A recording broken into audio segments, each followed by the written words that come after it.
പ്രതിസന്ധിയിൽ പ്രതീക്ഷയുടെ കാവ്യം വിരിച്ച കുംബ്ലങ്ങി സ്വദേശിനി നീതു എൻ.വി.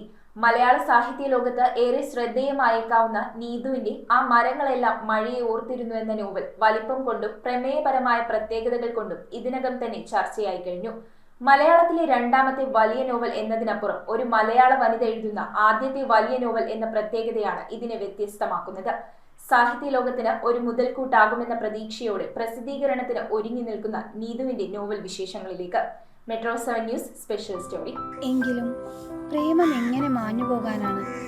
ആ ഒരാൾ കാണാൻ വേണ്ടി ഒരുങ്ങിയ ദിനങ്ങളെ, മാറി മാറി അണിഞ്ഞ ചുവപ്പും കറുപ്പും കുപ്പിവളകളെ, വലിയ കണ്ണുകളിലെ കരിമഷി തിളക്കത്തെ, പഴയൊരു ആകാശനീല സാരിയിൽ എന്നോ പൊരുത്തിട്ട അയാളെന്ന ഓർമ്മയെ എങ്ങനെ മായ്ക്കുമെന്നാണ്.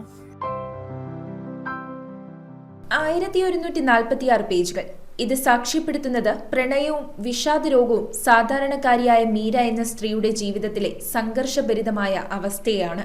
എന്നാൽ ജീവിത പ്രതിസന്ധികളോട് മല്ലിട്ട് നിൽക്കുന്ന ഒരു വ്യക്തിയുടെ പ്രതീക്ഷകളെക്കുറിച്ചുള്ള ഒരു കാവ്യാത്മകമായ സാക്ഷ്യപ്പെടുത്തൽ കൂടിയാണ് ഈ നോവൽ. ഇതാണ് യുവ എഴുത്തുകാരിയും അധ്യാപികയുമായ നീതു എൻ.വി. സാഹിത്യ ലോകത്തിന് സമ്മാനിച്ച മുതൽക്കൂട്ട്.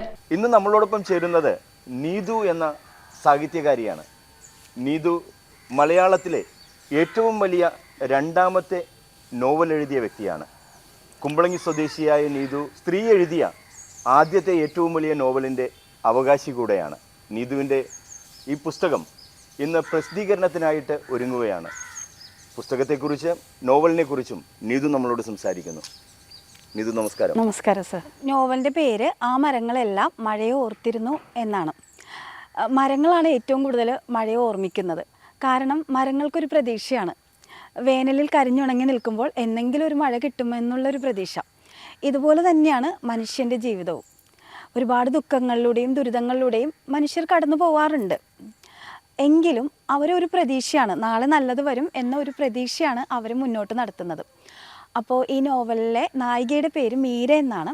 മീരയ്ക്കും ഇങ്ങനെ ഒരു പ്രതീക്ഷയാണുള്ളത്. ഇന്ന് ഒരുപാട് സങ്കടങ്ങളുണ്ടെങ്കിലും അതിനെയൊക്കെ അതിജീവിച്ച് മുന്നോട്ട് പോകാമെന്നും നല്ലൊരു കാലം വരുമെന്നും അവൾ പ്രതീക്ഷിക്കുന്നു. അപ്പോൾ അതിൻ്റെ ഒരു സിമ്പലായിട്ടാണ് ഞാൻ നോവലിന് ആ മരങ്ങളെല്ലാം മഴയെ ഓർത്തിരുന്നു എന്ന പേര് കൊടുത്തത്. ഞാൻ ചെറുപ്പം മുതൽ ഒരുപാട് വായിക്കുമായിരുന്നു. എനിക്ക് കഥകൾ ഇഷ്ടമായിരുന്നു. എൻ്റെ അപ്പൂപ്പൻ, അതായത് അമ്മയുടെ അച്ഛൻ, അദ്ദേഹം ഇപ്പോൾ ജീവിച്ചിരിപ്പില്ല. ഞാൻ അപ്പ എന്നാണ് വിളിക്കുന്നത്. അപ്പോൾ എനിക്ക് ഒരുപാട് കഥകൾ പറഞ്ഞു തരുമായിരുന്നു. അപ്പോൾ ഈ കഥകളെല്ലാം കേട്ട് കേട്ട് എനിക്ക് പുസ്തകം വായിക്കാനുള്ള ആഗ്രഹം ഉണ്ടായി. കാരണം കൂടുതൽ കഥകൾ അറിയണമെങ്കിൽ നമ്മൾ പുസ്തകം വായിക്കണം. അതും എൻ്റെ അപ്പ പറഞ്ഞു തന്നതാണ്. അപ്പോൾ ചെറുപ്പം മുതൽ എനിക്ക് അപ്പ തന്നെ പുസ്തകങ്ങൾ വാങ്ങിച്ച് തരുമായിരുന്നു. അമ്മ ഒരുപാട് പുസ്തകങ്ങൾ വാങ്ങിച്ച് തരുമായിരുന്നു. അച്ഛൻ വാങ്ങിച്ച് തരുമായിരുന്നു. അങ്ങനെ പുസ്തകങ്ങൾ വായിച്ചിട്ടാണ് ഞാൻ എഴുത്തിൻ്റെ ലോകത്ത് എത്തിയത്. പുസ്തകങ്ങളാണ് എന്നെ സഹായിച്ചത് എഴുതാൻ വേണ്ടി. മനസ്സിലുള്ള സംഘർഷങ്ങളാണ് ചിലപ്പോൾ എഴുത്തായിട്ട് രൂപപ്പെടുന്നത്. അപ്പോൾ ആ ഒരു സമയത്ത് എൻ്റെ മനസ്സിനൊരു റിലീഫ് കിട്ടാൻ വേണ്ടിയാണ് ഞാൻ എഴുതി തുടങ്ങിയത്. പഠനകാലം മുതലേ പുസ്തകം വായിക്കാനും കഥകൾ കേൾക്കാനും ഇഷ്ടമായിരുന്ന ഈ സാഹിത്യകാരിയുടെ എഴുത്തുകൾക്ക് ചിറക് വിടർത്താൻ കുടുംബത്തിന്റെയും അധ്യാപികയുടെയും സമതാ വായനശാലയുടെയും സഹായവും ഒപ്പമുണ്ടായിരുന്നു.